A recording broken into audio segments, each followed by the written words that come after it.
ఒక్కసారి బాటిల్లో ఉన్న నీళ్ళు బాటిల్లో ఉంటే బాటిల్లో నీళ్ళు తాగుతాం. బాటిల్లో ఉన్న నీళ్ళు ఒక్కసారి ఇలా పడేసినామని అంటే భూమిలోకి పడిపోతాయి, మళ్ళీ ఏరుకోలేం.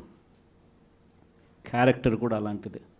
ఒక్కసారి విడిచిపెట్టేసినాము అని అంటే మళ్ళీ దాన్ని ఏరుకోలేం. ప్రజల్లో చులకనవుతాం, ప్రజల్లో పలచనవుతాం.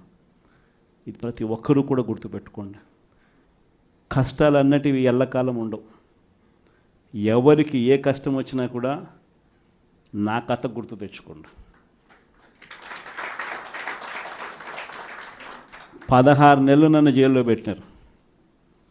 నా మీద కేసులు వేసింది కూడా మళ్ళీ ఎవరో కాదు, అటు కాంగ్రెస్ ఇటు తెలుగుదేశమే.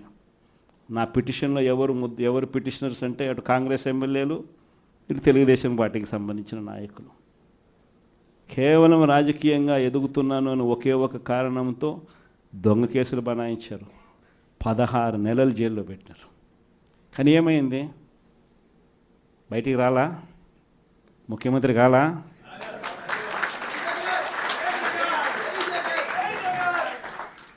ప్రతి ఒక్కరు ఇది గుర్తుపెట్టుకోండి. ఎవరికైనా ఇంతే. మహా చేస్తే వీళ్ళు ఏం చేయగలుగుతారు? దొంగ కేసులు పెడతారు, కాదండంలా బెదిరిస్తారు, కాదండంలా మహా అయితే 3 నెలలు లోపల వేస్తారు.